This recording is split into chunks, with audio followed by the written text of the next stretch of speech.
Okay, so shall we begin, Shani? I'll go ahead and introduce you. Sure.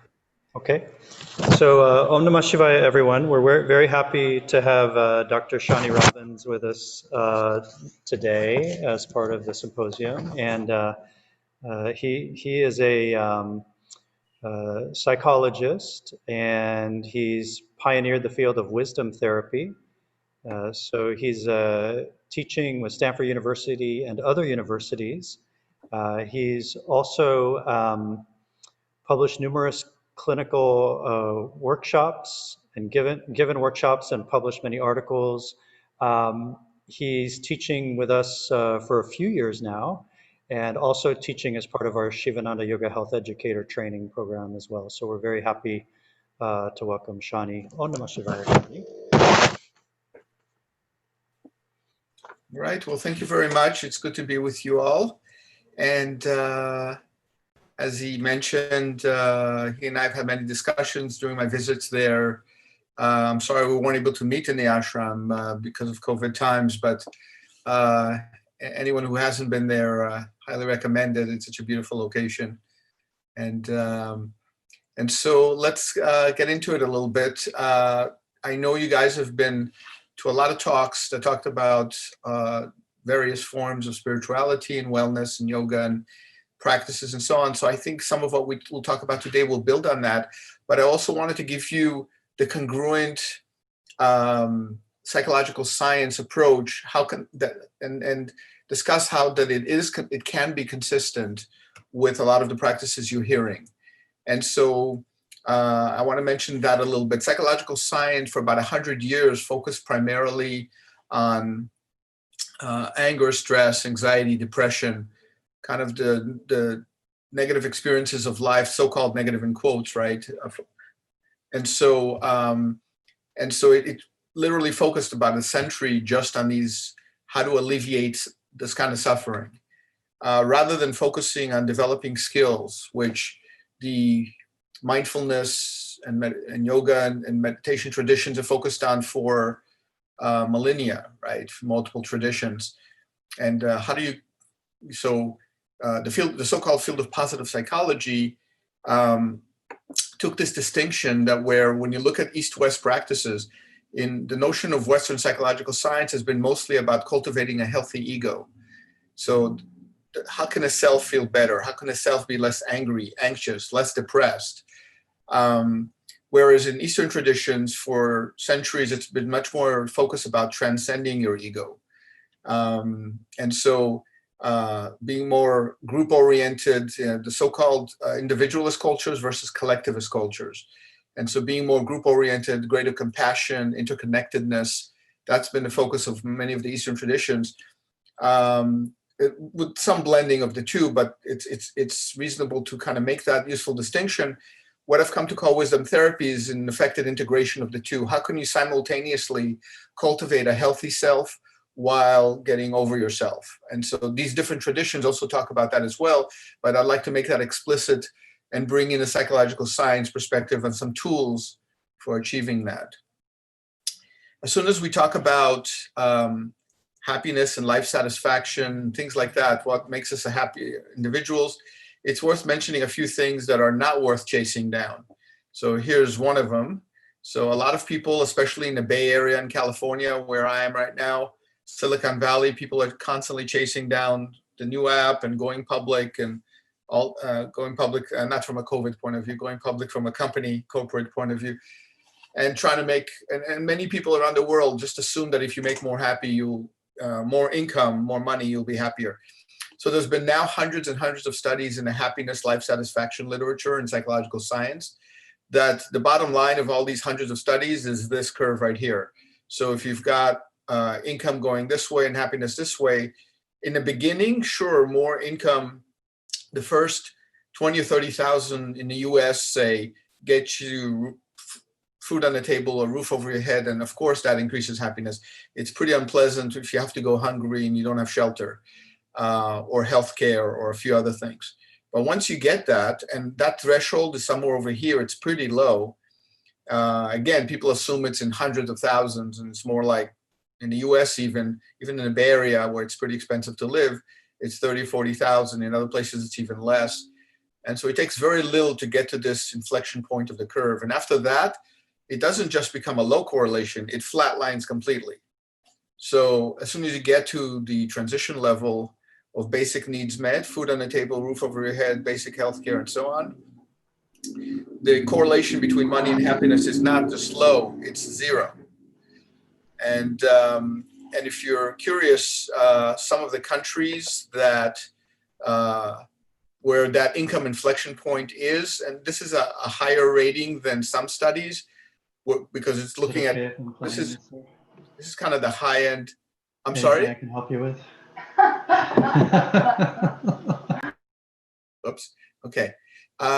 So in some of these countries, it's much lower than other countries, so it's worth noting that. Also, when you go to the tail end of this curve over here, in some cases, you do see a rise in this. And why is that?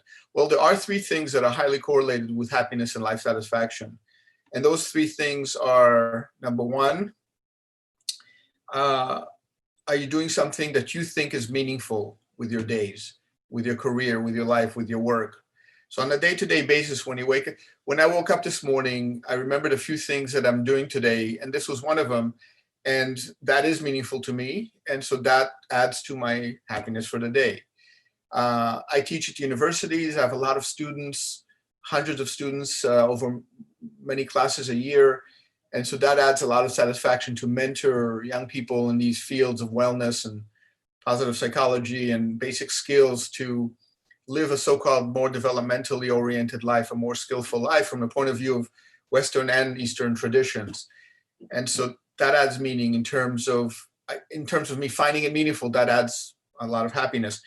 So doing something meaningful. The second one, being in service to others. So whatever that is, it could be being a psychologist, a nurse, a doctor, a practitioner, a yoga instructor. It could be a sanitation person that picks up garbage around the streets.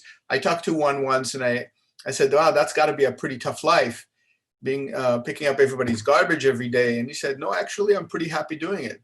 And I said, really? Tell me about that. And he said, if it wasn't for me and my friends doing what we do and getting out there at 4 or 5 a.m. and picking up all the garbage from the streets, the city would just come to a complete standstill. No one would be able to get to anywhere. And that's what gives him meaning. And so when he does his job in the morning and picks up the garbage from the streets, his perspective is incredibly meaningful. This is going to enable everybody else, literally doctors, attorneys, teachers, students, practitioners, everybody to do their job. So talk about meaningful, and what a framing of that. And so, those are two of the three things. Are we doing something meaningful in service to others? And the third one, do we have nurturing people around us? So those three things are highly correlated with happiness. Money and many other things we're assuming, power, status, titles, not much, very low correlation to zero. And so there is an interesting exception here to the money curve at the tail end over here, at the very high end of income. At some cases, you get an inflection points where it goes up with happiness. Any guesses about who's on that curve? The inflection point going up. So if it goes up here at the tail end, these are the people that are using, and the tail end is people with millions of dollars. It's usually still a flat line. So in other words, the main curve is if I tell you somebody has $50,000 a year versus 50 million a year, it tells you exactly zero about how happy they are.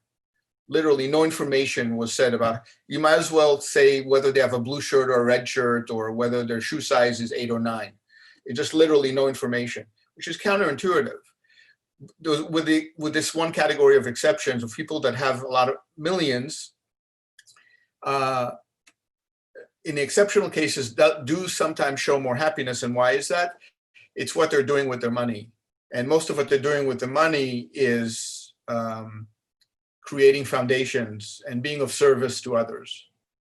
and then you see an inflection point rise here in the total happiness.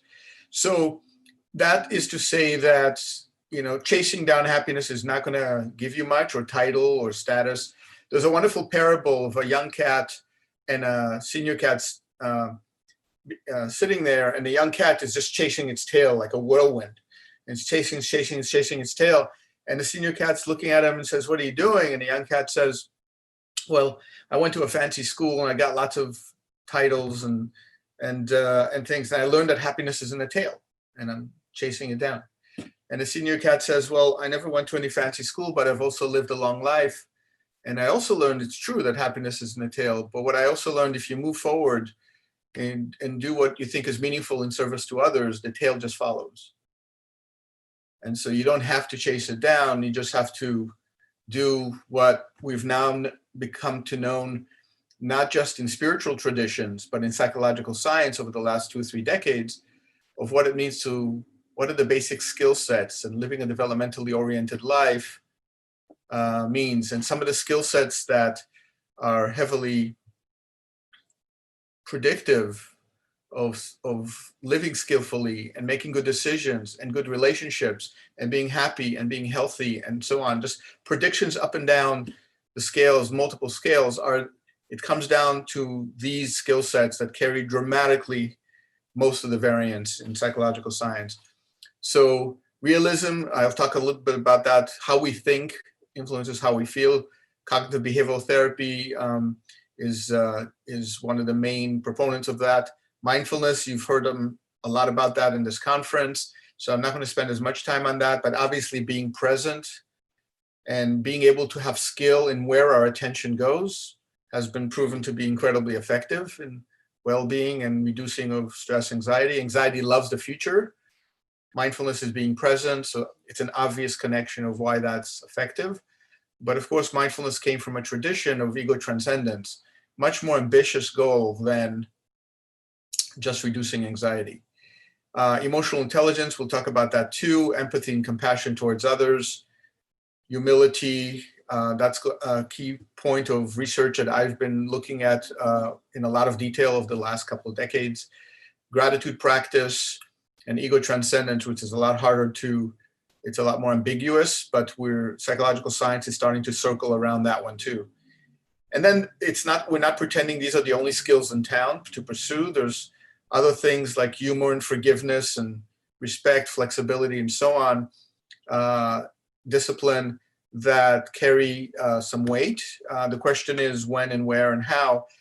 And but to me, after doing this for about 25 years and reading these multiple literatures and the outcome studies, and, very sophisticated, controlled, randomized studies and so on, where you are facilitating people's emotional intelligence, their mindfulness, and so on, and seeing what the outcomes are.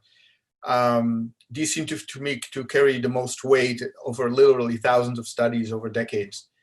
And some of the other things like forgiveness may be variations of these two. So I sort of see these as the primary colors. And then a lot of other skill sets come from that. So if we look at even talking about what anger and stress is in life, and if one of our goals is to reduce anger and stress, not just to look for that reduction. And notice now we're not pursuing the reduction of anger and stress like psychology did for 100 years as the primary goal. We're pursuing that as a secondary goal. The primary goal is developing skills and just living more skillfully, whatever that means. And what I'm arguing it comes to mean is living with greater wisdom.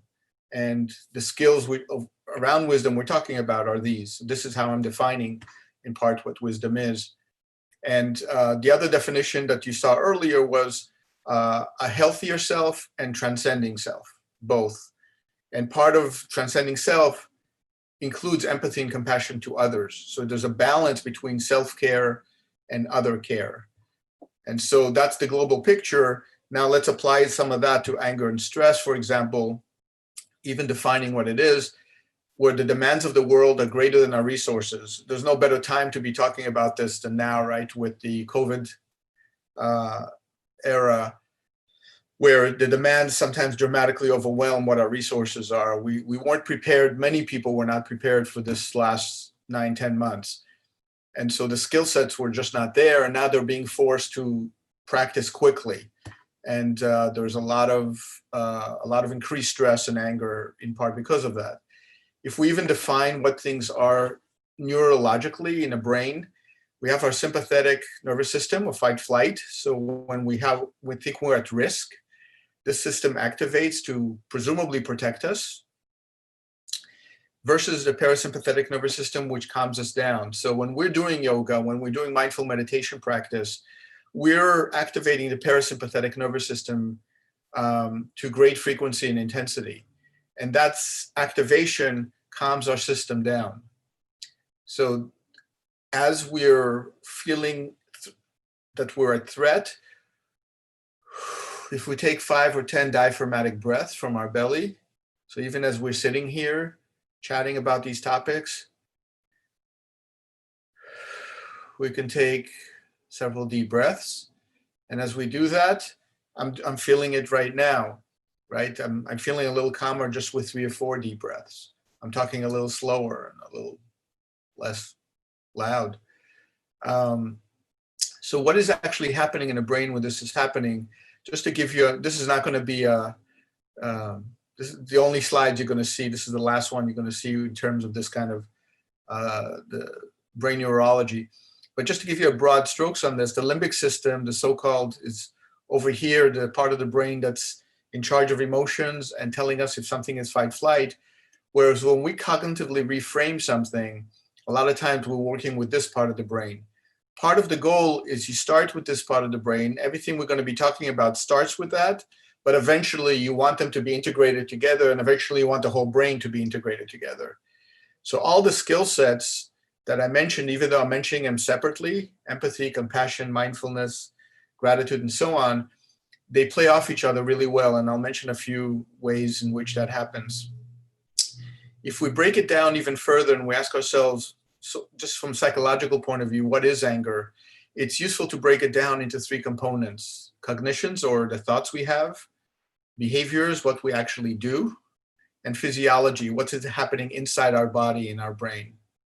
So if we break that down, say in behavior, what is happening behaviorally, what we, in terms of the action we're actually taking, are we yelling? Are we storming out of a room when we're feeling anger? Or are we helping physically, behaviorally helping someone, and so on? Or do we just feel empathy towards someone? What's the difference between empathy and compassion? This has been in many literatures, spiritual and psychological literatures for a long time. One distinction that I found useful is empathy being able to feel the emotions of the other person, and compassion is the action we take. So it's one thing to see someone who's hungry. It's another thing to get them a sandwich. Those are 2 different forms of experience. And so that's why, in terms of cognition, what we're thinking and feeling is one thing, behavior, what we're actually doing. And so, part of what we say and how we communicate, for example, I'm a licensed psychologist as well. I see a lot of people in private practice, individuals with anger, stress, anxiety, couples counseling, marriage counseling, and things like that. And so here's a fun example. What is a typical way where people are talking past each other? And notice that part of what she's trying to communicate is that she wants to know that he cares. What he's trying to do is problem solve. So the communication are talking past each other. So what he needs to learn is when she's asking for what she's asking for, and you'll hear this in the 2-minute video, one of his skill sets that's needs to develop is what is the more meaningful aspect of this. So let's watch this and then we can talk about it for a bit. It's just, there's all this pressure, and sometimes it feels like it's right up on me and I can just feel it, like literally feel it in my head, and it's relentless. And I don't know if it's going to stop. I mean, that's the thing that scares me the most, is that I don't know if it's ever going to stop. Yeah. Well, you do have a nail in your head. It is not about the nail. Are you sure? Because, I mean, I'll bet if we got that out of there. Stop trying to fix it. No, I'm not trying to fix it. I'm just pointing out that maybe the nail is causing. You always do this. You always try to fix things when what I really need is for you to just listen. See, I don't think that is what you need. I think what you need is to get the nail. See, you're out. not even listening now. Okay, fine. I will listen. Fine. It's just, sometimes it's like there's this achy, I don't know what it is. And I'm not sleeping very well at all. And all my sweaters are snagged. I mean, all of them.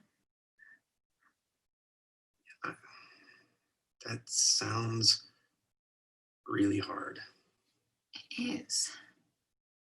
Thank you.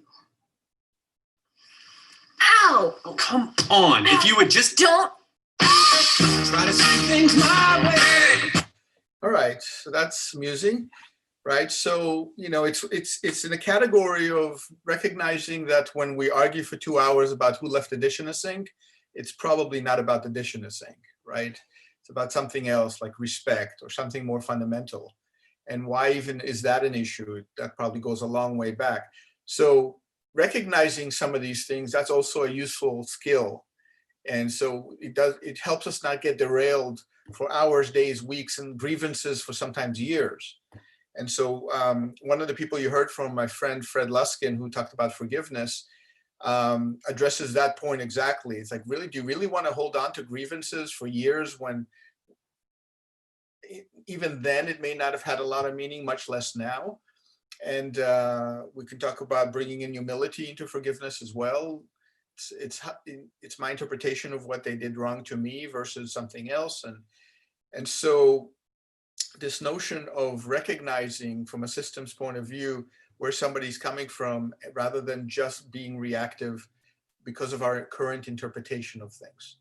So we look at what our current interpretation is and we ask ourselves, is that realistic? And in a moment, we're going to talk about how to do that rigorously. And so what can we do on a behavioral level in response to that? Well, some obvious things is to take a few deep breaths and to take a break. So I can't tell you how much benefit I've gotten in talking to couples in marriage counseling and relationship counseling, where this one 30-second piece of advice is, whenever you find yourself escalating with stress, anxiety, anger, take 5 or 10 deep breaths, belly breathing, and just literally walk away, take a break. So literally make that a practice. As soon as you feel certain things like what? Like frustration and irritation. As soon as you feel any stress, anxiety, frustration, irritation, immediately call for a break, take a few deep breaths. If you find yourself calming down, the body is relaxing, and your mind is coming down from fight flight, then that's great, let's keep talking. But if you find yourself continuing to escalate, just take a break. Just walk around the block. Just say, we're escalating now. It's probably not going to be very useful. Why don't we talk? I do think this is important, but I want to talk about it in a way that does it justice, calmly and with mutual respect. And can we do that in an hour or two, or maybe tonight or tomorrow? And just that one step alone can cut down literally on half the conflict in your life. It's amazing what happens when just that one practical step where people just stand there and continue to escalate. And of course, as soon as they pass a certain threshold, they're now out of control because the skill sets are not there yet, even at this level, much less here. And once this threshold gets passed, then all sorts of fight, flight things kick in, like yelling and name calling and some other things. Not that any of us here know what that is. It's the other people, I mean, that are doing this, right? We never yell or raise our voice to anyone. It's a little hard to interact and see your reactions because I don't see your faces for most of you. I just see your name. I would ask if those of you are willing, some of you to come online video. It's useful feedback actually to interact, just whether it's in this talk or future talks, just so you know. So I appreciate that. All right, so we talked about these different conditions. Again, fight, flight, what does that even mean? Heart rate, muscle tension, cortisol is pumping through our system as soon as we interpret a threat. And now when these things are happening, we're ready to do battle. it's very hard to coordinate effectively and collaboratively with others when these things are pumping through our system. Excuse me. Yeah. I'm still stuck on the last one about the video or what you just said about take the loss. And I know I'm speaking out of personal experience. This is honestly, that one thing I haven't heard, and I did finally understand, was that how to come down. If I could have been able to take those 5 breaths, I wouldn't have gotten that high, or in my anger, in my fight or flight, or in my stress, I would have somewhere along the line had the skill to even pause and go, oh, maybe it's time for a breath. And then maybe it would have been a jagged climb as opposed to a straight shoot. And over time, I realized I got stuck at the top of the stress because I didn't know what to do next. Well, and also the factors in the situation, I understand, were feeding me to stay stuck up there. But I didn't understand, well, what do I do next? What do I get if I come down? I was just so puzzled. I didn't have time. The solution had to be then. There were just so many things that I realized were keeping me stuck there. But first one was, and so what if I come down? Will I really get a solution? There were just so many things, and I realized this was a bad practice I had developed over many years, and there were other contributing factors. But that's, whenever I hear this explanation, I never hear like the next step. Yeah, so I appreciate that. And that, of course, if we talk now just about that and anger management, that would absolutely be an integral part of that, of activation and so on. But we only have 90 minutes today, so I'm trying to give a kind of the lay of the land broadly. But that's, you're right, absolutely, that would be one of several components where we would go to next. And so I appreciate you incorporating that. A couple of things, switching now to cognitive, how we perceive things differently and how that's a factor in all this. And so going with the current climate, I thought this would be a fun cartoon to read together. It's what pets think about quarantine. And you see the dog saying, he loves me so much, he quit his job just to be with me full time. And you see the cat saying, I knew that idiot would get fired one day. And so what our perceptions are, so apologies for cat people. We actually just got a cat ourselves. So it's not that I'm not a fan of cats. But the fact that different people see things differently and perceive them differently. And that's an important component of all this. There's another wonderful poem I love that bears that out. And so let me read that to you, called The Cookie Thief. A woman was waiting at an airport one night with several long hours before her flight. She hunted for a book in the airport shop, bought a bag of cookies, and found a place to drop.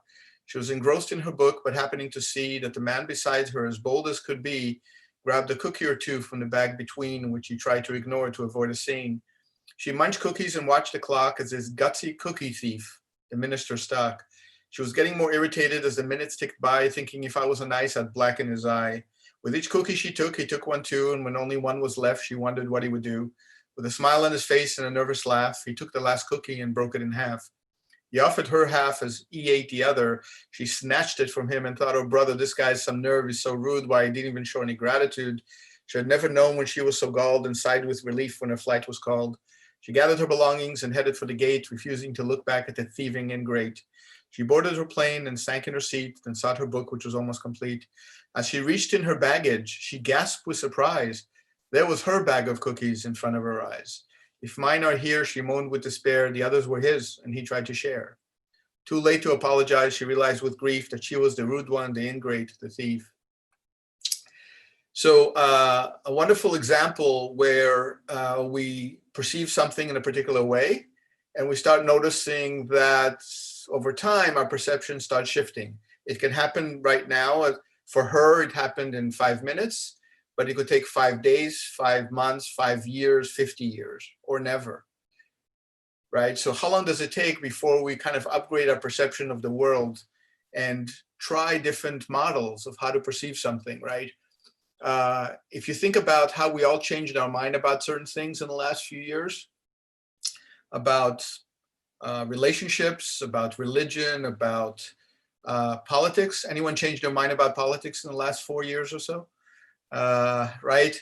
It's the assumptions we had about some of what politics is and what can and can't happen in this country were tested. And some of them bore fruit. The judicial system, for example, did a lot to put checks and balances on things. The Congress, not so much. And so a lot of things that we thought, regardless of what we believe in terms of, it's not Democrat or Republican or so on, just to what extent are we evolving our notion on belief systems around some of these things. So when we look at how to potentially reframe a situation, when you feeling stress, anxiety, anger, frustration, irritation, let's stick to those 5: irritation, frustration, stress, anxiety, anger. When you're feeling those 5 emotions, it's an option to switch from going into reactive mode and focusing about what I didn't get to the very first thought to have is, I'm now in the middle of an opportunity to practice. How do I know that? Because I just felt irritation, frustration, stress, anxiety, or anger. And something in the world is happening that I don't like, or I probably wouldn't have felt those emotions in most cases. Sometimes we have free-floating emotions, and that's a separate case, and there's some other exceptions. But the vast majority of the time, something is happening that we don't like, either something that I did or didn't do that I don't like, something somebody else did or didn't do, or just state of the world that I don't like. And so we experience some of those things. So as soon as we do that, it's an opportunity to say, opportunity to practice. And very first thing we would always want to do, several deep breaths. It's just low-hanging fruit. It's diaphragmatic breathing just gets us out of fight flight, activates a parasympathetic nervous system, and now we go from an 80 activation, 120 heartbeats per minute to 80 heartbeats per minute, much reduced muscle tension, and so on. So now we're getting out of fight flight. The cortisol levels rushing through our system go from here to here. To try to collaborate with someone and have a discussion while those factors are here is extraordinarily difficult to impossible practically. So, but people try it, and what that tends to happen is it tends to lead to escalations. So the very low-hanging fruit is just to take a few deep breaths just to get it down to here. The next thing is to recognize, before even that, recognizing I'm in the middle of an opportunity to practice. And so one of the reframings that seems to be useful, that I've seen to be effective over time, when we call something a problem, it almost seems to be like an insurmountable wall. But if we shift from problem to challenge, or even better yet, opportunity to practice, we're still acknowledging that there's something there we don't like. So we're trying to stay realistic. But we're now switching to recognizing that everything changes and can change. It's just a matter of where, when, and how. How much effort would it take? And what are the options? And by the way, not just the options I see right now, what are the options I don't see right now? When we talk about humility, that's going to be a key component. So you notice I keep bringing in different skill sets, and that's another overarching message on all this. There's never a reason to put things on just one skill set, on mindfulness, or on empathy, or compassion, or ego transcendence, or gratitude. They're all necessary, and they all interact together, and they all enhance each other. So it's nice to be able to just bring them in as needed, often within the same situation. In terms of how we reframe things in everyday life, two people are pioneers of this whole approach for the last 75 years. Aaron Beck and Albert Ellis, cognitive behavioral therapy, rational emotive behavioral therapy. Highly recommend it. Reading anything by them, CBT and RABT, so-called. It's incredibly effective, and I'll show you some examples of what that is right now. The main idea of these things is how we think influences how we feel. If we say that jerk cut me off on a freeway, the response typically, anger. If we reframe it, that person in that car may be on the way to the hospital. Suddenly empathy and compassion gets activated. What does that mean? it means that it's up to us to choose how to reframe literally any situation. That the reality is maybe partially out there, but dramatically within our interpretation of what's out there, right? If we're driving, again, let's say traffic, and suddenly traffic hits, we're slowing down from 50 miles an hour to 5 miles an hour. A lot of times people get upset about that. On the other hand, if somebody's listening to an audiobook that they really like, and they think, oh man, I really want to listen to this chapter, and now I get to listen to the end of this chapter, whereas I was just 5 minutes from getting to where I was. Now I'm 20 minutes from getting there, I get to listen to the end of that. Notice the dramatic shift of what happened. Nothing happened, nothing changed from outside. We're still in our car, we're still going 5 miles an hour, but as soon as we did the cognitive reframe, we just switched from anger or even rage to joy, practically. And so Viktor Frankl, someone I highly recommend, those of you who haven't seen the book Man's Search for Meaning, I would say that's in the top 100 books of all time. Man's Search for Meaning. Viktor Frankl, he was in a concentration camp in Nazi Germany, and he came out of there and created what came to be called logotherapy, which became one of the basics for existential psychotherapy. And his assumption, existential therapy in general, logotherapy in particular, says several things, key things. One is it focuses on freedom. We have the freedom to think any way we want. And Viktor Frankl said in his book, they can take everything away from us physically. COVID can be all around us. We can have the politics we saw in the last several years, but how we frame it, what we do with it, makes all the difference. We can bring humor to even the worst of situations. I start a lot of my classes with jokes and quotes, and my students always pleasantly surprise me with just wonderful examples. And so this notion of reframing and bringing humor to any situation, here's a good example of that the students brought my way recently. Trump and his entourage go to Israel, and during the course of the trip, Trump dies, and the undertaker says, we can either bury him here in Jerusalem for only $50, or you can take him back to the US for $50,000. And they say, we have to talk about it, argue. They come back to him and they say, we'll take him back. And he says, that's fine, but just curious, why not just save all that money and bury him here for $50? Why waste that money taking back to the US? And they say, well, last time someone caused this much hoopla in the world and died in Jerusalem, he woke up 3 days later and we just can't take that chance. No? So, all right, well, it's, again, whatever side of the political aisle you're on, you got to admit, because, during when Hillary was running for president, just to give balance to all this, there was another joke that came out that actually gets attributed to Trump now too. But the other one was someone shows up at Heaven's Gate, and St. Peter, as they're walking in, St. Peter's standing there by a wall with a bunch of clocks. And they say, what's the story with the clocks? And St. Peter says, the clocks are all showing different times, and they're all underneath the names of notables, Martin Luther King, Mother Teresa, and all these folks, and George Washington, and the clocks, St. Peter says, are designating the number of lies people said in their lives. So, someone like George Washington said, never said a lie, 12 sharp. Mother Teresa, saint, presumably writes a 12 sharp, never said a lie. And others are 12, 10 lies, or 1 o'clock, and so on. And so he's looking, and says, well, wait a minute, where's the Trump clock? And St. Peter says, oh, I took it down, I took it back to my place. I'm using it as a ceiling fan.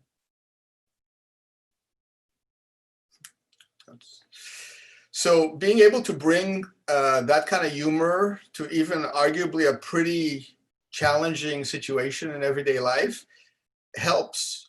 And it's up to us to do that. We can initiate that. We can choose to frame it in certain ways. And it doesn't exclude, it doesn't mean it's not a serious thing. It doesn't mean that people are not dying, by the thousands every day now. But even with that, we can take that very seriously. And at the same time, in parallel, also bring humor to it for some, for some relief, for a way of making fun of it, because we can make fun of literally anything as long as we also respect it and take it seriously at the same time. So it's got to be both. So it's got to be the dual side of that. But why leave the humor out? Because if we do, it'll be nothing but stress and anxiety and seriousness and so on. So just if one of the take-home lessons for today, one is the notion of taking responsibility for how we perceive things. And I'm going to talk about some examples of how to do this kind of reframing. Two, to bring some lightness and humor whenever you can, and ask yourself, what's a good joke for this situation? And that's always a nice practice. Here's another example of how we can reframe things. The metaphors for marriage. A woman by the name of Naomi Quinn did this analysis in psychological science and psycholinguistics, where marriage is a journey. We've come a long way. We're spinning our wheels. It's a partnership. We're collaborating together. It's a war, offense and defense, roller coaster rides. We've had our ups and downs. An investment. I gave you the best years of my life. Investment metaphor is a two-way street. We come and go. We're at a crossroads of our relationship. We're at a dead end in our relationship. We're going backwards in our relationship. And so Henry Kissinger famously said, no one will ever win the war of the sexes. There's too much fraternizing with the enemy. He said that about 50 years ago. And so that appeals to the war metaphor. When I did some of this research during my dissertation, sadly, the control group that didn't get the metaphor was almost identical to the war metaphor treatment group, which means the default for most people, or at least young adults, is a war metaphor of relationships, rather than something like a dance. Or when we're in odds with someone in a relationship, we're yelling and screaming as if that will improve the relationship. And the dance metaphor that I really like that we can bring to this reframe is, it's like dancing with someone and stepping on their toes during the dance to win the dance. That's the logic of yelling and screaming at someone with whom we're in relationship with. Better probably to coordinate well together like a dance than to sit there and stomp on their feet and hoping to win the dance. Nobody wins the dance if that happens, right? And so there's these ways of thinking about things that can dramatically shift what we do and what we're motivated to do. To win an argument is an oxymoron. If we're in a close relationship, nobody wins. I was playing someone chess yesterday, a really good friend of over 30 years, and we didn't get to see each other as much for years. And so we thought, let's do this. Let's start playing chess online. That will connect us and have us, give us a kind of regular reminders of connecting more often. And because we like each other so much and we're such good friends, when one of us did a really good move to take another person's piece or so on, it occurred to us that we got into this. We knew we liked chess years ago, but now it kind of almost feels like we're beating each other up when we're playing chess. So we started apologizing for good moves over text while we were playing chess online. And so what metaphor we're bringing to different interactions is interesting and makes a difference. And again, it's an awareness of where we're coming from. So again, how we think about it influences how we feel, and to what extent can we shift how we think. There's and this whole thing lies on a developmental trajectory. So I think when someone asks me what are some of the overarching goals in terms of how I live my life, and wisdom therapy in particular, my response is that I live a developmentally oriented life. What does that mean? It means I use every opportunity I can remember or think of to practice. So the 3 words, opportunity to practice, make that your mantra in everyday life.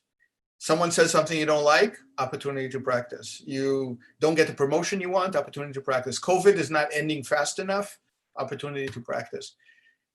The thing is with COVID and things like that, that's where the rubber meets the road, where it gets heavy quick.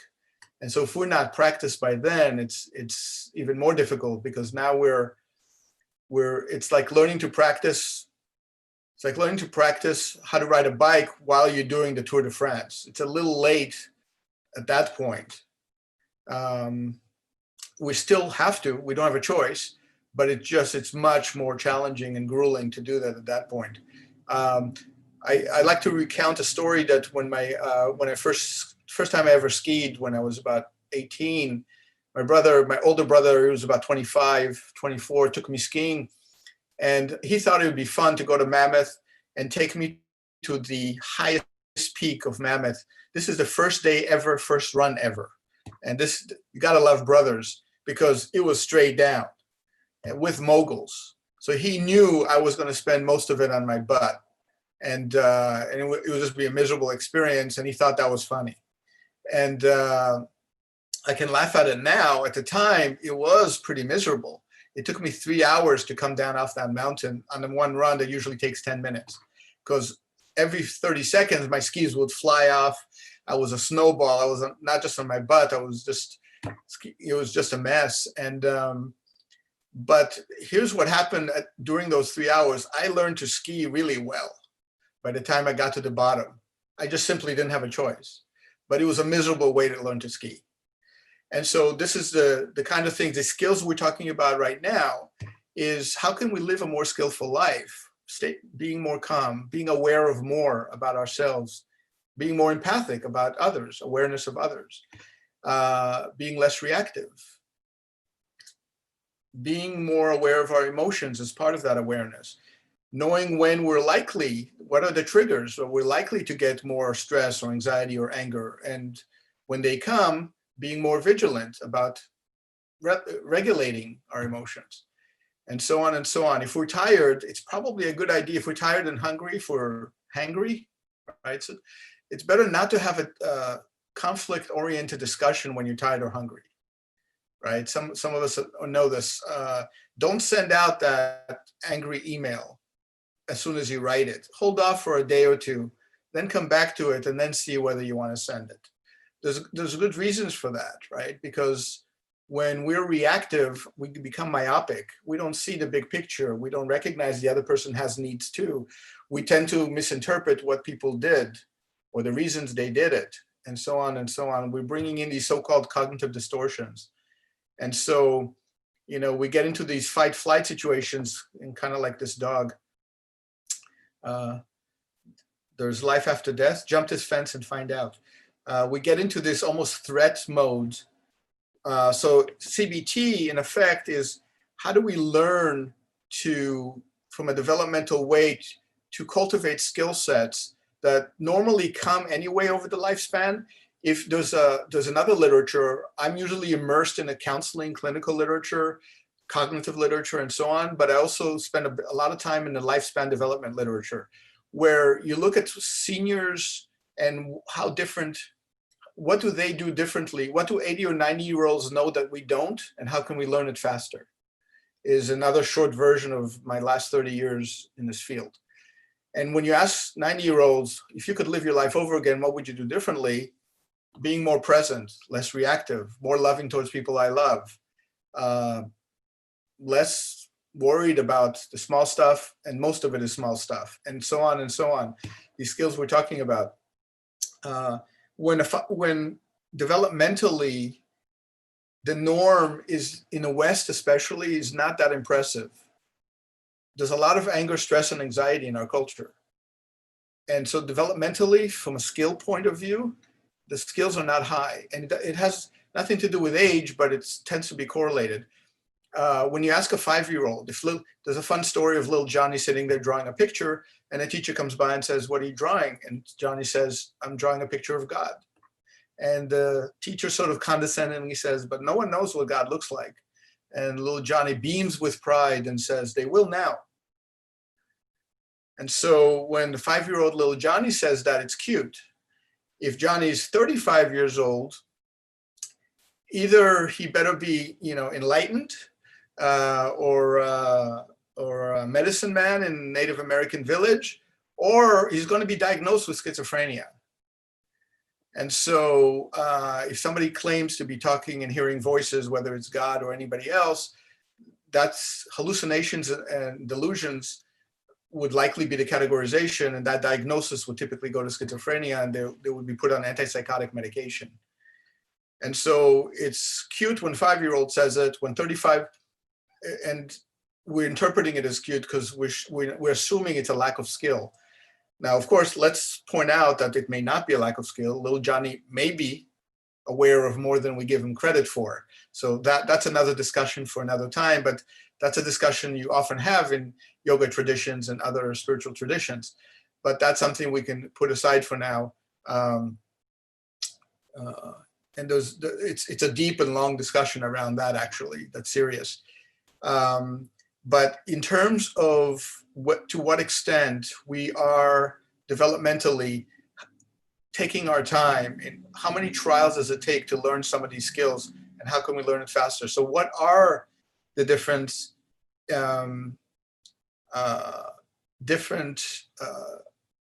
ways of thinking that are more skillful?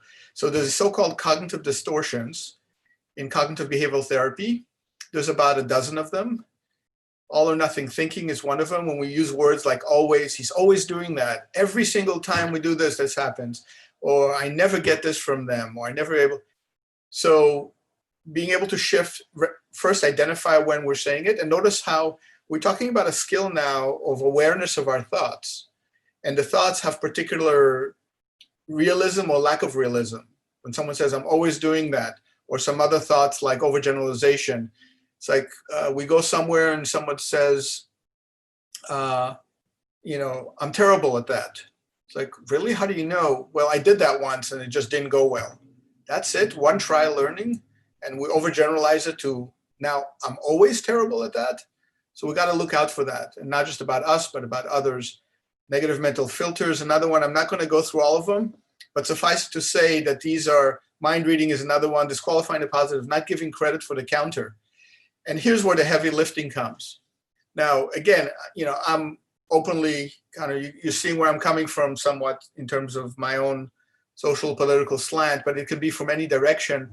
And here's where the heavy lifting comes. So disqualifying the positive, there's something called confirmation bias in psychology. We tend to only focus on evidence that supports our ideas, and we love to talk to people who agree with us. How do we know that? For example, those who are liberal love to watch CNN, MSNBC.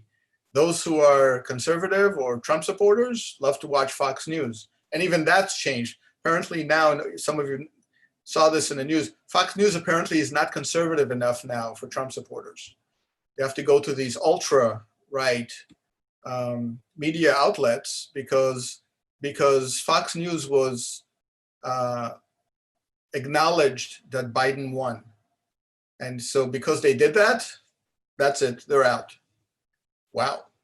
So there's some other distortions like all or nothing thinking, for example, catastrophizing, all or nothing thinking, mind reading.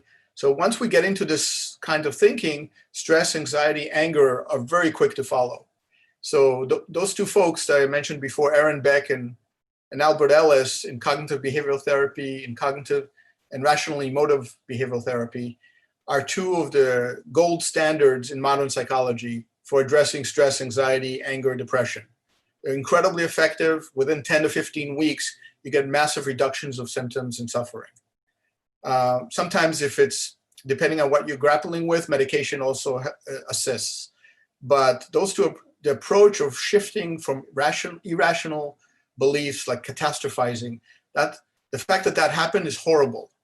Wow, that's a big word, horrible. But we use it for being late. We use it for not getting a promotion. We use it when they were traffic. What was traffic like? Oh, traffic was horrible. Wow. 9/11 was horrible, right? COVID is horrible. I mean, hundreds of thousands of people are dying. That's horrible. War is horrible. Traffic? Do we really want to use the same word for 9/11 and for COVID, hundreds of thousands dying, for genocide? Same word for the Xerox machine not working, or traffic, or our partner not bringing milk when they went to the market? Like, oh my God, it's just horrible. I have these discussions with him and with her, and I ask them to do so and so, and they don't do it. So, and we're using the same word. So of course, it makes sense that anger, stress, and so on get escalated because the words are very tightly connected to those. So in the field of psycholinguistics, we learn, and in counseling, we import this skill from psycholinguistics to watch what we say and watch how we think. And there's a bumper sticker in the Bay Area that's been roaming around for years now, and it's a mindfulness bumper sticker and CBT combination. Don't believe everything you think, right? There's a variation of don't believe everything you read. Don't believe everything you think. And why? Because we often imbue our thoughts with cognitive distortions.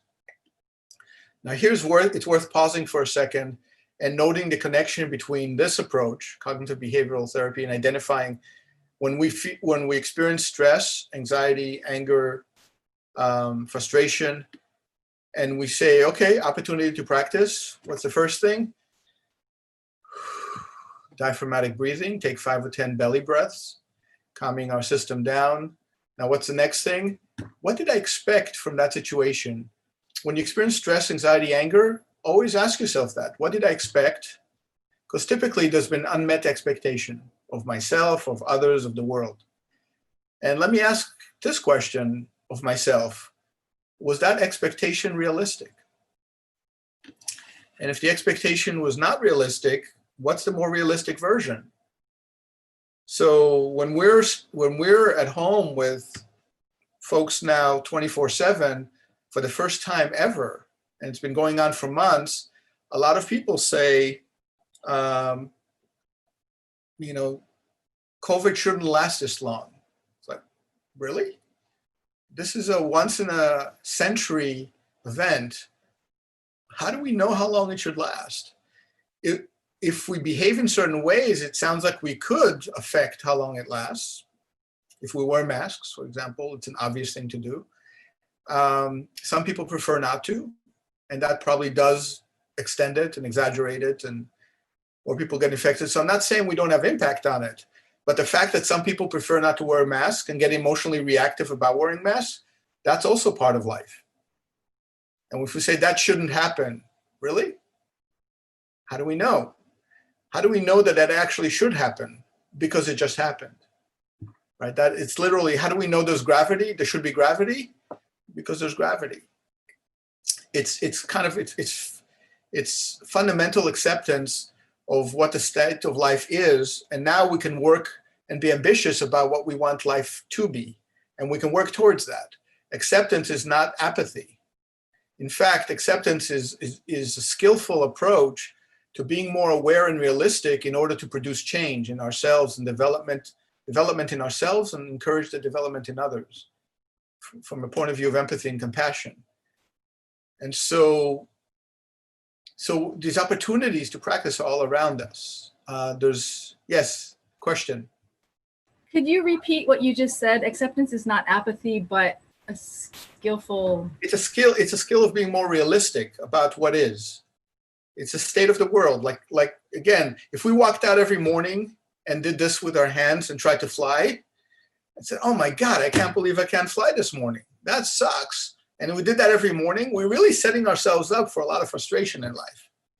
So why do that? It doesn't mean we can't fly. It would help to get into an airplane to do so, right? There's ways we can fly. It's not going to be from flapping our hands. That's acceptance. But it doesn't mean we can't be ambitious and still aim towards that. Also, it doesn't mean that flying is necessarily what we need to do. And we can acknowledge with humility that there may be a time in the future that my priority right now of flying may no longer be a priority. And I may be able to fly metaphorically in other ways, which would eliminate my need to fly physically. So it's an interesting acknowledgement. And so the humility starts creeping in here, and you notice with some of these practices. So the shoulds, the musts, the all or nothing, catastrophizing, these are the dozen or so-called cognitive distortions and irrational beliefs. And when we're able to identify them, you get massive reduction of stress, anxiety, anger, and depression, again, in 10, 15 weeks. And this has been going on for 75 years. So we're talking about literally millions of data points here, millions of people who've gone through this process of cognitive behavioral therapy. That's why it's the gold standard. And there's literally thousands of outcome studies demonstrating that that's what you get. It's very effective. So we can be practicing these things on a daily basis. And when do we practice? When we experience what? Those 5 emotions, right? So stress, anxiety, anger, depression, particularly stress, anxiety, frustration, anger. Those are so common in everyday life for most people. So we decide what to practice. And here's just a wonderful video that I just love. So let me play this for you. So my question to you today is, what do you practice every day? What do you practice? Because what you practice, you will get good at.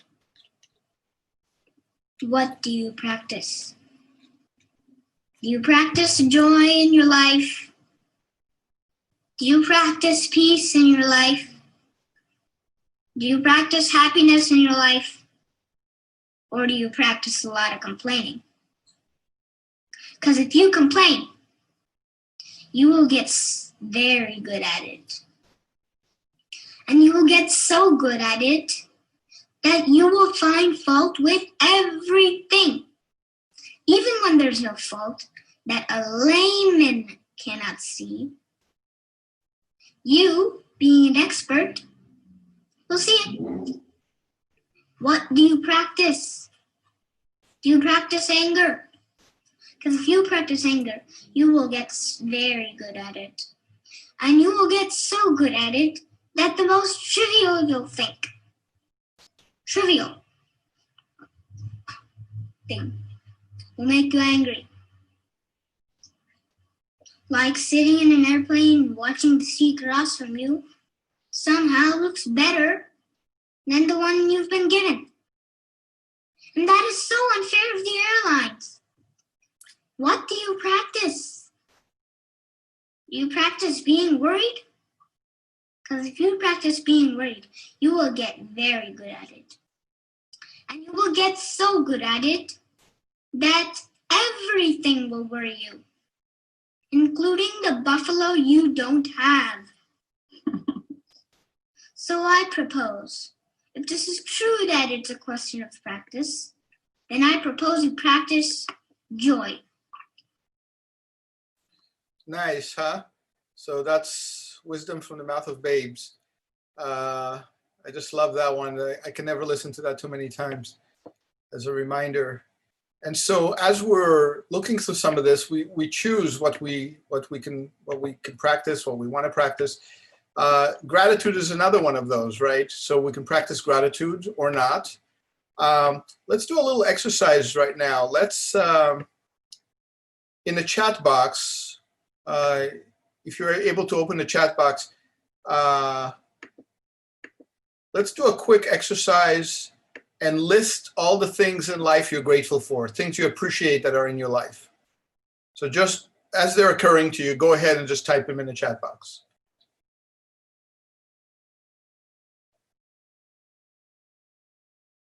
And we'll take a couple of minutes to do that.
It's a beautiful list. So if you look at the list as a whole, some beautiful things: clean water, a lot of family and friends.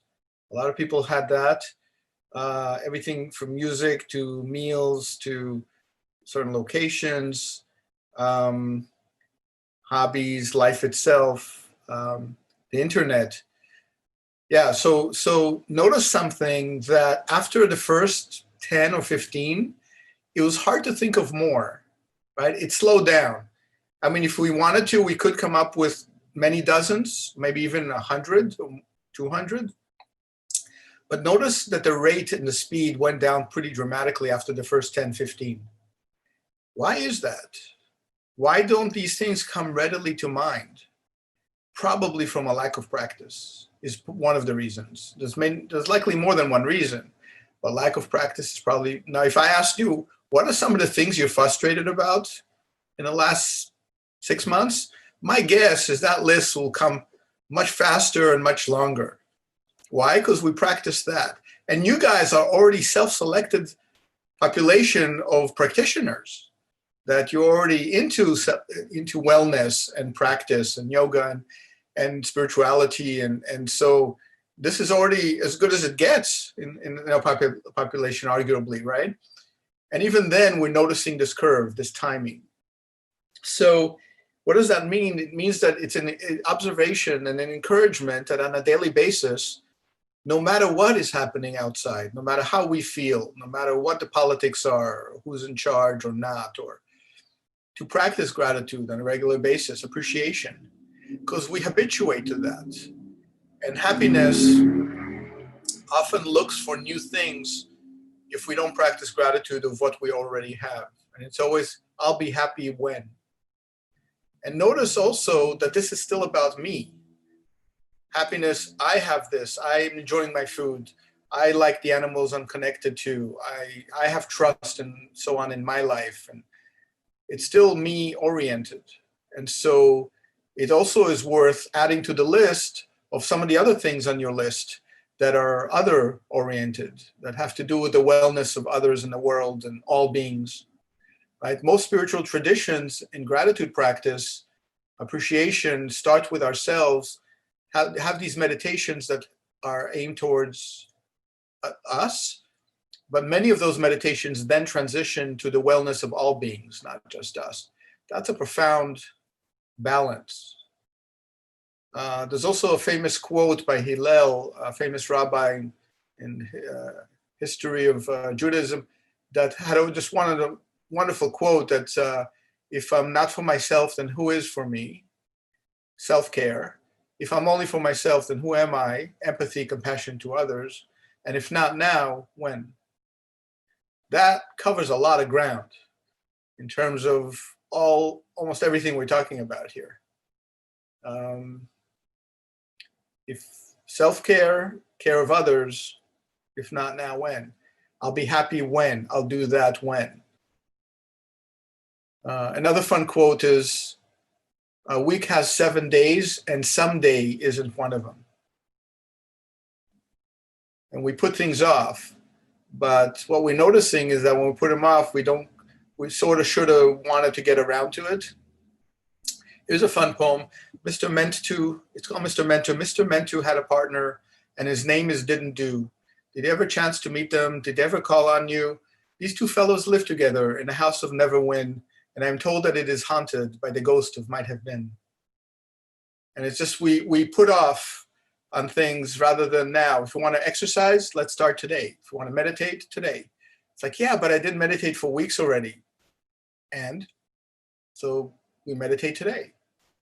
Why is that a problem, right? Because I should have exercised for weeks, one of the cognitive distortions. How do we know that we were not yet in a developmental stage to exercise for the last 3 weeks? Because we didn't exercise for the last 3 weeks. It's really that straightforward. But that doesn't mean we can't exercise for the next 3 weeks. If now we have awareness of it, and now our frustration that we're not exercising is past a certain threshold, it's like, okay, I don't have to beat myself up. I'll just make plans to exercise tomorrow and maybe even have a realistic exercise. Maybe in the past when I didn't, it wasn't realistic exercising for 2 hours a day every day. Maybe half an hour every other day is more realistic to start with. And so we start doing some of these new practices. There's a nice quote that a mistake repeated more than once is a decision.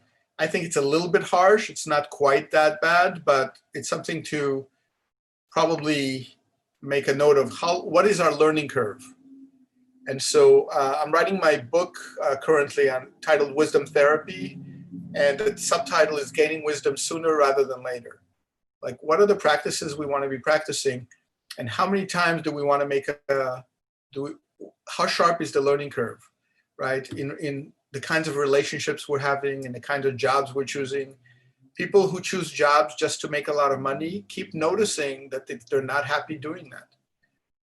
But if you just talk to somebody else who did that 10 times, they will tell you that. So we can learn from research, we can learn from other people's experiences and jump to make leaps. So our learning curve can be, we can observe what these 10 people did and what the outcomes, and not just 10, but 10,000. And that's called scientific literature. And we see what those outcomes are. And if 10,000 people did that and that happened, if we did that, that's probably what would happen. And it's, again, I'm not saying one or two, I'm saying thousands or millions even. And so that's the beauty of learning vicariously, gaining wisdom vicariously. There's a bit of a crude joke, so I'll apologize on the front end, but it's still a favorite of mine. Maybe because it's crude, I don't know. It's my some people learn wisdom the hard way through their own experience. Some people learn wisdom vicariously through other people's experience. Some people have to learn wisdom the hard way through their own experience. And then there are some people that just keep peeing against the electric fence.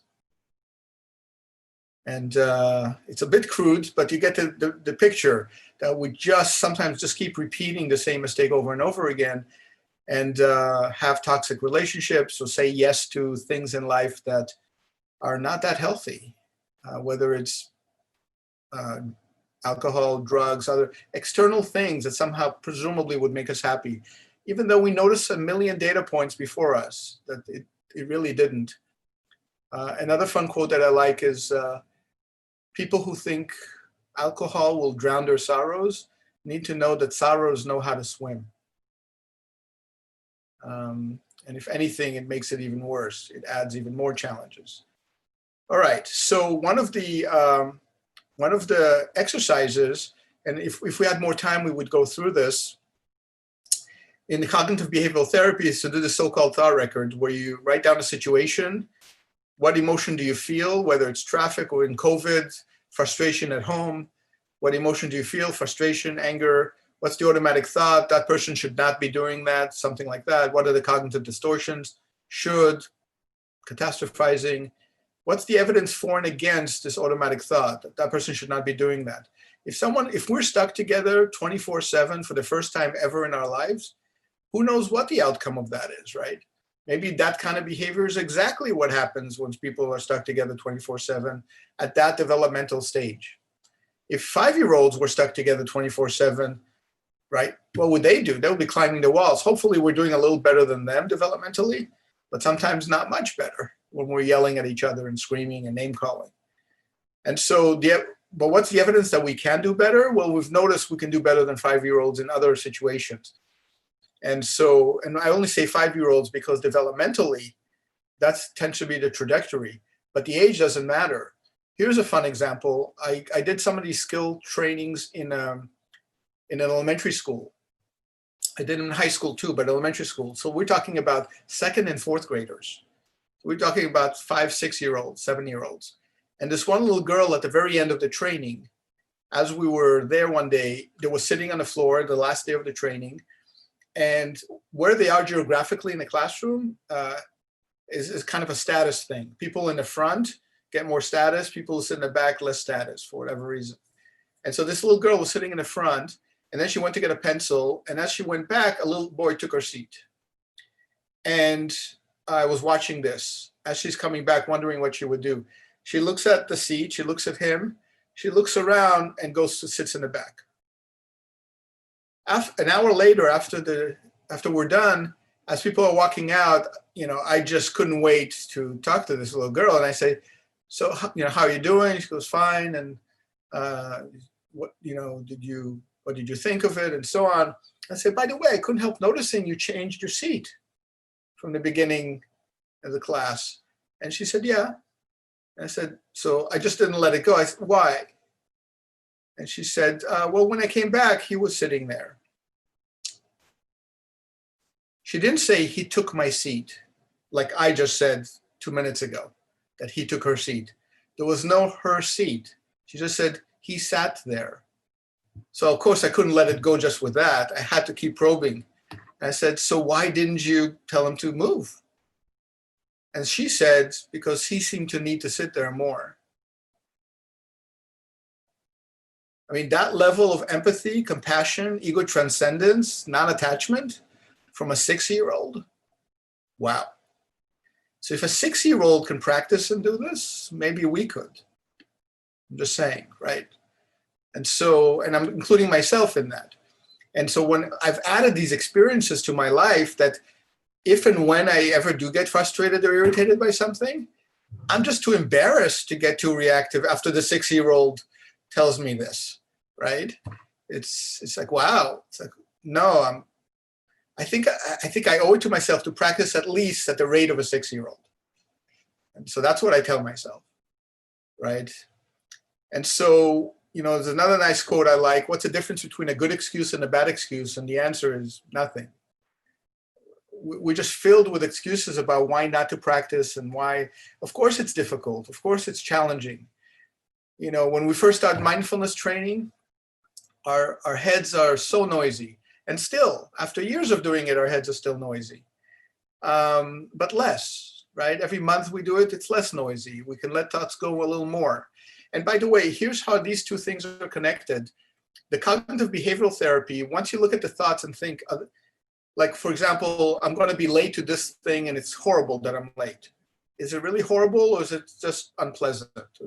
Once we identify the cognitive distortions, all or nothing, catastrophizing, and so on, fortune telling, the thoughts become more realistic. So we switch from intense anger and stress and anxiety to mild frustration, mild anxiety, and so on. It goes from an 80 to a 20 on a scale of 1 to 100, or even to a 50. That's a significant reduction.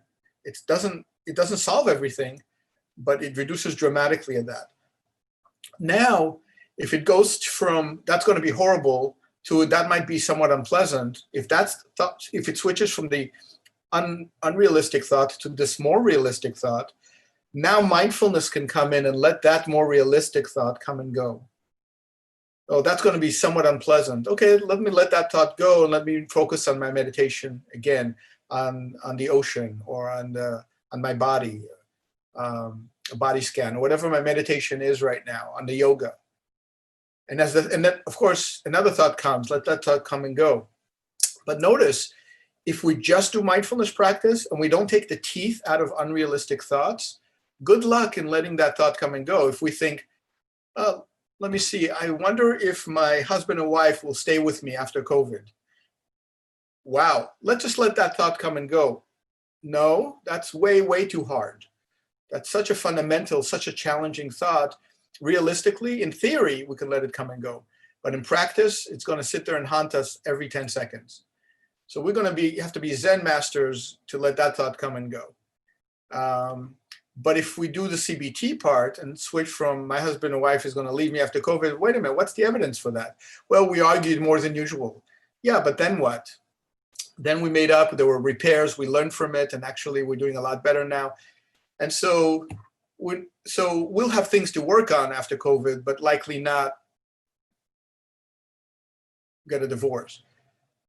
Having things to work on, that's a very different thought that I can let that thought now come and go with mindfulness. Does that make sense? So the two hang together really well as dual skill sets. There's a lot, I know we're there in the last 10 minutes. So I'll say a few other things that are just kind of fun. And here's a fun video of the stuff is all around us, the things we can be doing. We don't have to look very far to facilitate our own well-being and to take responsibility for that. And so here's a fun video that. Do you find yourself longing for the apocalypse? I did. I was looking for a reason to live. Hi. Are you feeling tired, irritable, stressed out? Well, you might consider nature. From the people that brought you Getting Outside comes prescription strength Nature, a non-harmful medication shown to relieve the crippling symptoms of modern life. Nature's recommended for humans of all ages, and it's great for pets too. Nature can reduce cynicism, meaninglessness, anal retentiveness, and murderous rage. In clinical studies, nature is proven to decrease work-induced catatonia. Caution. Nature may cause you to slow down, quit your job, or seriously consider what the you're doing with your life. If you are overly cynical, jaded, or emotionally numb, you may need to increase your dose of nature. Do you have trouble being even mildly uncomfortable? Nature may not be right for you.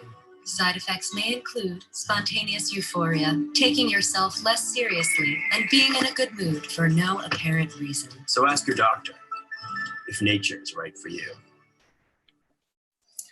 That's cool, right? So there's actually 2 or 3 others that are on the heels of that are also similar that I just love. So sometimes it doesn't have to be that fancy in terms of skill sets that we have to practice and so on and get good at, which is what everything we've talked about so far.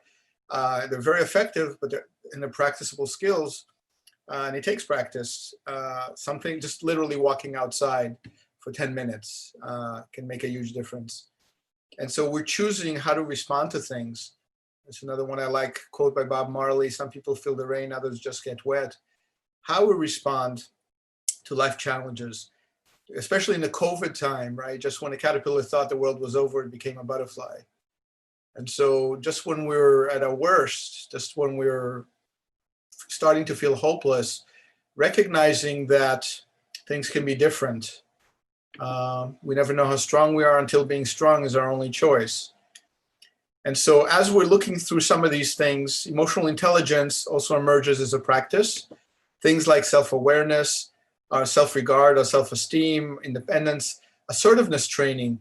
Just even that alone is a really good counter to anger. Anger has the adaptive function where when we don't like something in the world, we say something about it. We try to make a difference. We try to change something. If we have assertiveness, it serves the same function. I've been doing anger management for decades with individuals and couples and so on. Anyone who does any anger management knows that assertiveness training is an integral part of all anger management. Why? Because you got to find something that serves the same adaptive function that anger does, or the brain will not let go of the anger, or at least it'll try to hang on to it like a pit bull. And so some of these skill sets, as we're looking at these things, again, empathy and impulse control, here's another one, right? You know, for example, if just, you know, I'm pretty good at most things.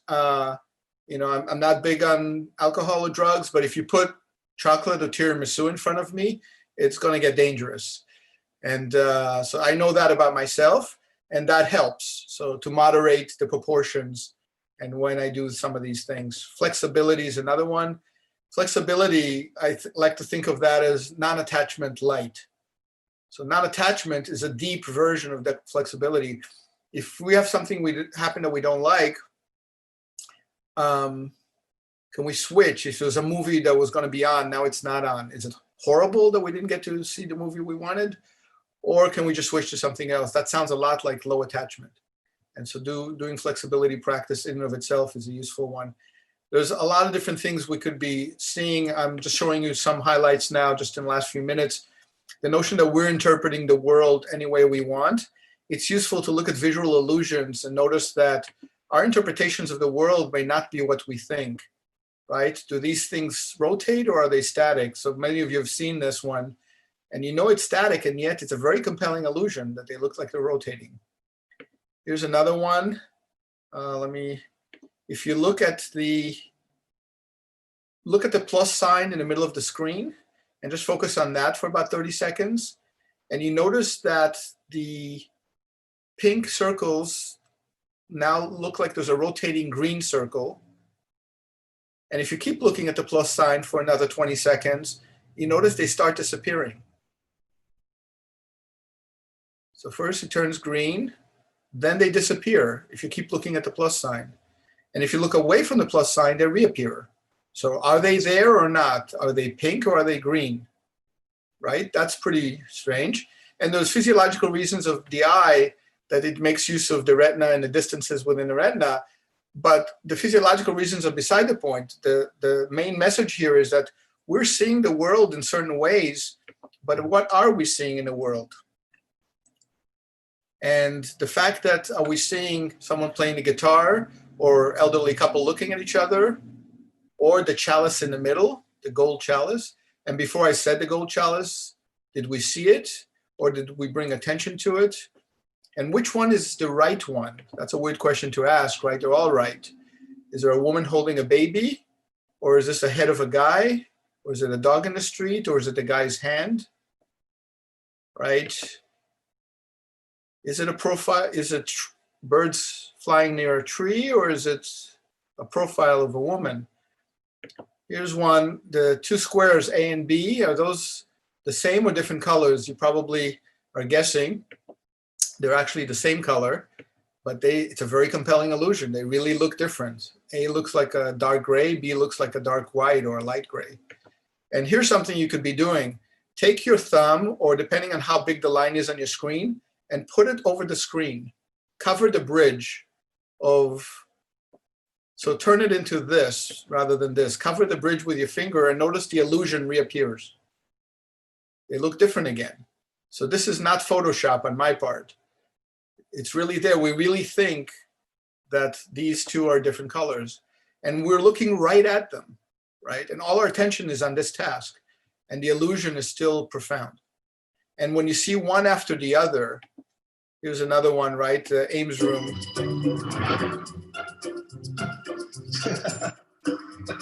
It's called the Ames room. That is so bizarre. Clearly, what I'm seeing is I'm seeing a very, very tall person over there and a short person over there.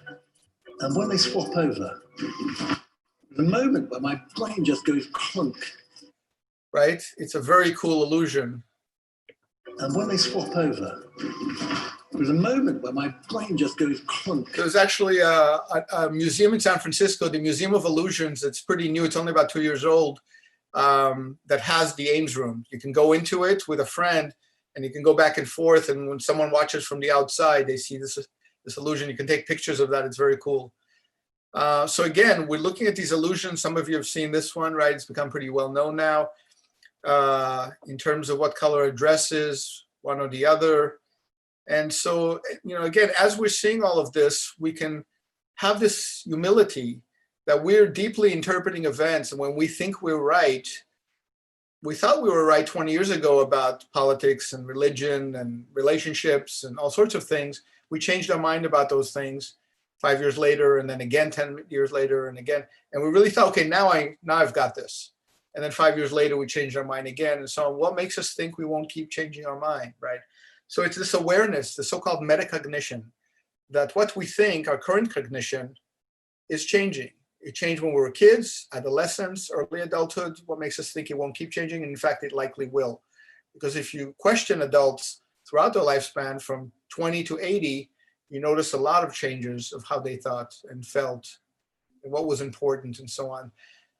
So this gives us kind of a deep breath to take a step back, and we still can have our belief system, but acknowledging that kind of this humility tag that let's not take ourselves too seriously because we're changing over time. We can still fight for our beliefs, but acknowledging that if they're changing over time, other people's beliefs may have some validity also. It's useful to listen to those and be curious. And so there's, again, connecting with others in lovely ways. A wonderful quote by John F. Kennedy in 1963. He gave a talk about anti-nuclear proliferation. In the final analysis, our most basic common link is that we all inhabit a small planet, we all breathe the same air, we all cherish our children's future, and we're all mortal. And these are just awarenesses we can bring to everyday life that would not just reduce conflict when it's convenient. It would reduce conflict when it's challenging. Like when we think about Trump, let's bring this front and center. So again, if somebody's more ultra-conservative, maybe it's about Hillary Clinton or others. If somebody's more liberal, many of folks who are more developmentally oriented tend to be more liberal and change-oriented. When we think about Trump, it makes their blood boil. That's exactly the opportunity to practice. And here's another interesting use of opportunity to practice. When we get upset about someone, about something, there's a decent chance that we see part of ourselves in them. So from a psychological point of view, it actually is worth doing the following exercise. And this is where the heavy lifting comes. How am I like that person? When that person is yelling at someone, how am I like that? When that person is getting stressed out, and that person is unreasonable in some ways. If we can put a mirror to ourselves and learn from that how we're like that too, to some extent, maybe not to the same extent, but to some extent, it becomes a learning opportunity. Which brings us to the formation of this question that many people would rather not say: how am I like Trump? So rather than just get reactive and angry, realize that we're doing some of that too, to a lesser extent. We're somewhat selfish too, to a lesser extent. Our empathy is not as high as it could be, to some extent. We're all developmentally working on all this. He's got some work to do, to say the least. We all have some work to do. And I'm not pretending the levels don't matter, because there are certain thresholds that lead to a lot of damage. I mean, arguably, many of the lives lost in the last 9 months, a decent number of those could have been saved if he championed wearing masks and things like that. So I'm not saying the damage was not caused, tremendous damage was caused. And yet at the same time, we can bring empathy and compassion. Why does he do the things he does? Because he suffers from narcissistic personality disorder, likely. And why is that? Because his childhood was likely brutal. Does that excuse it? No. But it makes us understand why he does what he does. Just like we can understand why we do some of the things we do. Because developmentally, we're not there yet. But we can be with practice. So this notion of self-compassion and humility for ourselves, we can extend to others as a practice. There's a few things on mindfulness. I know you guys have been hearing a lot of mindfulness. I'm shifting from that. But in general, this notion of, for example, that everything is temporary is another component of humility. I was in Rome a few years back, and I got a hold of this book. Well, this was Rome then. This was then. This is now. Rome then, and now it's non-existent. Some other things about the cosmic calendar. If you contract the whole history of the universe into one cosmic year, where we are in the grand scheme of things, the Big Bang happened on January 1st. We're now at the stroke of midnight, December 31st. Let's do this in the chat. When do you think our species came about? What month and day? So again, January 1st is the Big Bang, the beginning of the universe. We're now at the stroke of midnight at the end of that 1 year. Which month and day did the humans come around? And put in some guesses in the chat box.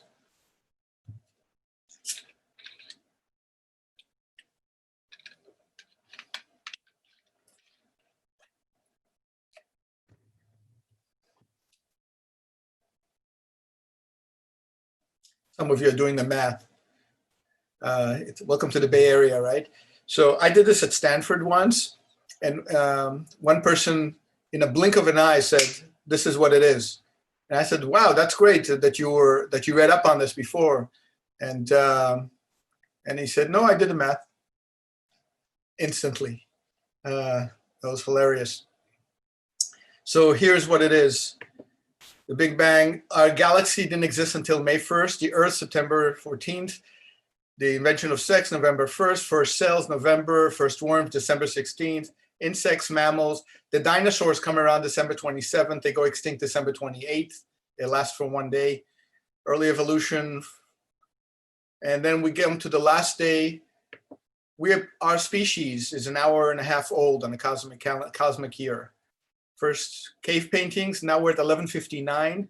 Invention of the alphabet, the Bronze Age, the Trojan War, 1159. We're now in the last 10 seconds. All of recorded civilization, the last 10 seconds or so. The birth of the Buddha, 55 seconds.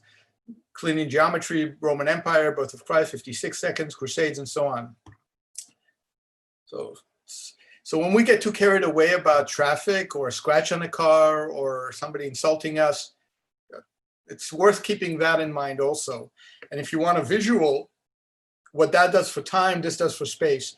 Here's our galaxy. Here's our neighborhood right here. This is where we hang out in our galaxy. How many stars are in this galaxy? 100 billion or so. That's a pretty big number. What is that number? I'll tell you in a second. But to go from this side of the galaxy to this side, from here to here, in the speed of light, how long does that take? So if you're going pretty fast, the speed of light is what? It goes around the Earth 25 times in 1 second, the speed of light. pretty fast. It's about 186,000 miles per second.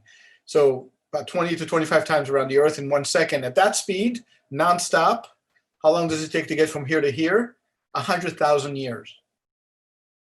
So to get from just across one crossing of our own galaxy, 100,000 years, that's longer than our species has been around. Just to go once across the galaxy. And how many galaxies are there? Trillions and trillions and trillions of galaxies. We already know there are more stars. So if here's another fun exercise. If you walk on the ocean for an hour on a beach, how much sand is under our feet? A lot, right? It's hundreds of tons of sand. How many beaches in the world? Arguably tens of thousands of beaches. If you bend down and pick up a single grain of sand, and that's a star, we already know there are more stars in the universe than all the grains of sand and all the beaches on Earth. And on that one grain of sand on the cosmic calendar, our whole history is 10 seconds out of a cosmic year on one grain of sand. Let's all take a deep breath around that one, right? And this is just pure observation. It's not convincing of anything. It's just what we've already observed scientifically in the world. And so if we keep observing, it really goes a very long way, observing our own thoughts changing. So we're not as wedded to them. Why be so fixated on our thoughts when they keep changing? We still want to, on the one hand, have respect for them, but also it's both. Local meaning as well, but this meaning as well, right? I have local preferences. I'd rather eat chocolate than have a root canal. That's a strong local preference. Did I mention tiramisu? Yeah, rather have tiramisu and chocolate than a root canal. But that doesn't mean this level of existence doesn't exist also. So a level of meaning. So if I can't get my chocolate or tiramisu, is it really the end of the world on a cosmic scale? Even though I still have that preference. So it's both. And so we always want to do both. Local meaning, global meaning, and to be able to go back and forth on these skill sets. Here's another fun one, empathy, compassion practice. I dream of a world where chickens can cross the road without having their motives questioned, right? Why did the chicken cross the road? Another fun one, cow philosophy. As you travel life's highway, don't forget to stop and eat the roses. So we each have our way of fulfilling our potential, but now from decades of psychological science, we know the skill sets that really give us a lot of benefits developmentally, that are highly correlated with a lot of spiritual traditions of development. And now this field of positive psychology has really honed in on these skills of mindfulness, empathy, compassion, gratitude. So let me finish up. I know we're out of time now. And so there's just one poem that I really love, gratitude practice. I got out of bed on 2 strong legs. It might have been otherwise. I ate cereal, sweet milk, ripe, flawless peach. It might have been otherwise. I took the dog uphill to the birch wood. All morning I did the work I love. At noon I lay down with my mate. It might have been otherwise. We ate dinner together at a table with silver candlesticks. It might have been otherwise. I slept in a bed in a room with paintings on the walls and planned another day just like this day. But one day I know it will be otherwise. So there's also this existential awareness that things are fleeting. Our very lives are fleeting. There's no better time we've ever gotten that in history, where we're seeing 250,000 lives come and go in a matter of months. And our lives are included among them. All beings come and go, all things come and go. And so when we see that, it can lead to depression and hopelessness, but it doesn't have to. It can lead to a great deal of appreciation and gratitude for every moment and every day we do have. And so that can lead to these practices. And here's a nice one. There's tons of these. I keep rotating around this. And so let me finish. I know we're over, say a couple of things. One is there's a lot of resources all over this thing. And so if you're interested in cognitive behavioral therapy, again, in the chat box, let me type in a few references. So just even that, cognitive behavioral therapy. There's references like a book called Mind Over Mood. It's a great book for that. Another person, David Burns, is a great author that writes about cognitive behavioral therapy. So mindfulness, you guys have lots of references, I'm sure, Jon Kabat-Zinn and others. in terms of, oh, here's a great resource in our own neighborhood. Berkeley, UC Berkeley has this place, the Greater Good Center. This is a hub of literally tens of thousands of resources, all categorized by topics of gratitude practice and so on. Jean is asking, recommending a first book or two by Beck and Ellis. Yeah, Mind Over Mood, a great book for cognitive behavioral therapy by David Burns. A good book, first, The Greater Good Center by David Burns. The book is Feeling Good. It's also a great layman's approach to cognitive behavioral therapy, how we think influences how we feel, the cognitive distortions and so on. Albert Ellis has so many, literally hundreds, it's hard to even pin it down to one. So for him, I would just give the name, Albert Ellis. Just Google Albert Ellis and just notice some initial books, I guess. I could send you a list. There's just almost too many to cite here on those. In terms of gratitude practice, again, the Greater Good Center will list a lot of these. And so, which was the book you mentioned about top 100 to read? By Viktor Frankl, Man's Search for Meaning. And by the way, I would do this as a practice. This is Viktor Frankl. What I've done since I was a kid for the last, 45 years, I kept asking people, what are the best 10, 20 books you've ever read? And I've asked thousands of people of that by now. And I made sure the books that more than a dozen people are mentioning, I make sure to get to those before too long. Particularly people I respect, people that I see are practicing a lot of these things and are embodying a lot of this. I'm really curious what they consider their best books, best practices. And so that saves tremendous amount of time. So I can do that as well. I'll give you guys, I'll forward a list to the Swamis and I'll have them forward it to you guys, books in these different areas. Let me see, somebody's, yeah, so Essie's saying she read that book. It's excellent. Yeah, I appreciate that confirmation. Yeah, it's just an amazing read. The first part of the book, he talks about his life in a concentration camp. When someone comes out of concentration camp and they say they can take everything from us except the last freedom we will always have to perceive the world any way we want, that's extraordinary to be able to say that after being in a concentration camp.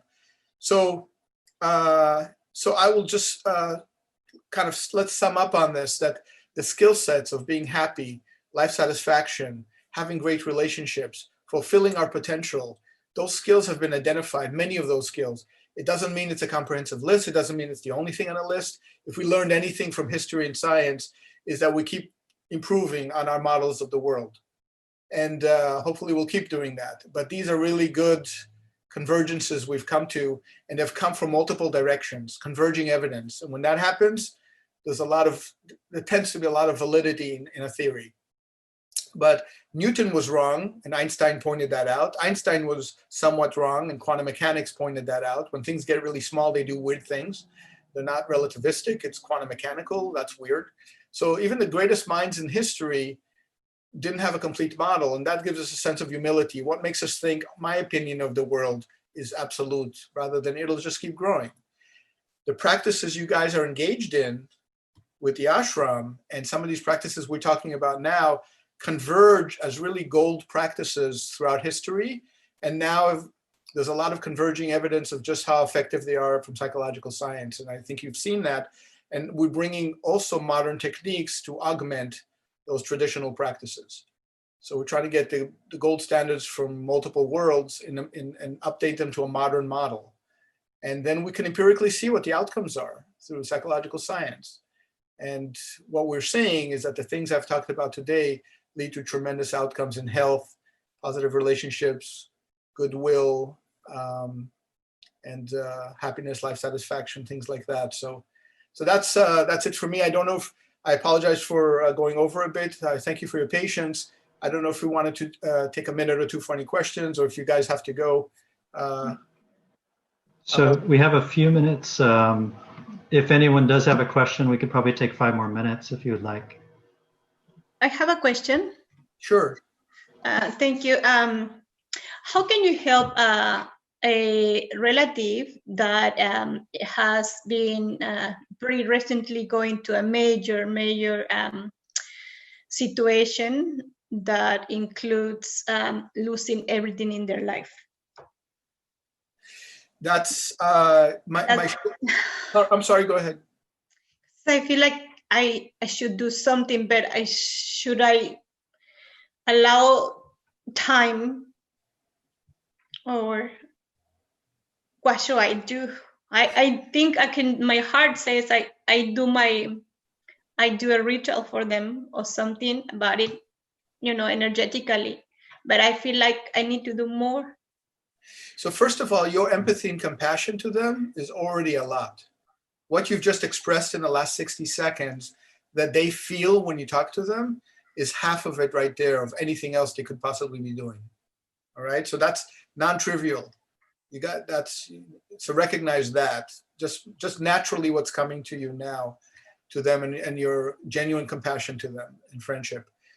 The other piece, and I've done this work for 25 years actively, psychological work, and even if someone in my family had those challenges, I would not be in a position to be able to do this for them alone. I would seek help of someone objective. So what you can do is you can call 3 or 4 therapists and get their names and ask for that they're experts in what the person's challenge is. So this is for all of us to note. But in particular, right now, we're talking about this particular case, someone who's lost a lot, life transitions, life losses, mourning a loss. The therapist, if you go to for example, the Santa Clara County Psych Association or the San Francisco County Psych Association, or wherever city you guys are in, go to the Psych Association. It'll list all the therapists that are signed up in the county for that are at least signed up for the association. It's probably a couple of hundred or many hundreds, maybe more. And you can click on different things to find available therapists for that specialty. And you can give them 3 names. You can do the heavy lifting, call them up and ask them if they're available. And if in fact that is their specialty, and ask for maybe other recommendations, anyone else they recommend if they're full or if that's not a specialty of theirs. And then when you after you're all said and done, this is maybe an hour or 2 of work. And then you give the final 3 names to your friend. Here are 3 people that can really help you get through this period. And I'm there for you too as your friend, but it would really be helpful to have an expert help you through this rather than just do it by trial and error. And that's one of the best things we can do for anyone we care about. All right, hope that helped. Thank you. Sure. What else? Any other questions? Lori is also making some good suggestions in the chat. Bring them food, something, give them a hug. Absolutely. That's kind of like the nature video I showed you. It's like that's such low-hanging fruit to bring them food. It's such a nurturing thing to do. And especially if it's their favorite food. So if I get sick, all chocolate and tiramisu is welcome on my doorstep. I'm just saying. Sort of plant that seed. All right. Anything else on any of these practices? Yes. Well, I was asking about your slides because there's just so much to read and absorb. I don't know if they're available or. Yeah, I can make like a PDF and send them to you guys. So I'll do that. Yeah. And, I'll forward that to the Swamis and they'll forward it to you. Fantastic. There's so much there, to just sit and read through it and let it sit with it more. So I appreciate that interest. And yeah, I know I went through it a lot. There's always a breadth depth trade-off in presentations. And I wanted to give you a sense of the breadth. And then I'll also send you citations of some of these books and things that you could go in and read for depth in each of these topics. But just to give you a sense of how there's more than just mindfulness. There's more than just emotional intelligence. It's more than just compassion. They all hang together and they're all practicable. And the ancient traditions are the Upanishads and yoga and these traditions have pointed that out in lots of different ways. And there's different variations of these things, but then also in modern psychological science, why not add that to it as well? And have this integrative approach that we now know empirically is incredibly effective because we see the outcomes of that. And in a short period of time. It's not years of practice. It's 2 or 3 months of active practice, maybe 4 or 5 if it's more serious. But we're not talking years, and that's a practical necessity in the modern world. And so I keep looking for that pragmatic. I take the best practices. I steal from the very best. And someone once said, what's the difference between, if you steal from one person, it's called plagiarism. If you steal from 10 people, it's called research. So, and then I've added to it whatever I could in my own research and my own practices. So, so I appreciate your time and your energy and your effort you're putting into this in the program. And I will forward those materials, and those will get to you in a short period of time. And I hope you guys do well and keep using those opportunities to practice. Right. Thank you so much. Thank you so much. You're welcome. Enjoy the rest of your day. Thank you. Mahalo nui.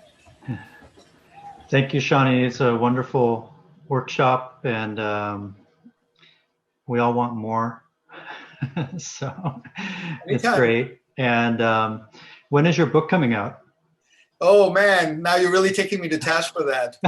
So did I mention discipline is also something I'm working on, to sit down and write. So I've been writing this for several years now. So I appreciate, keep asking me when my book is coming out.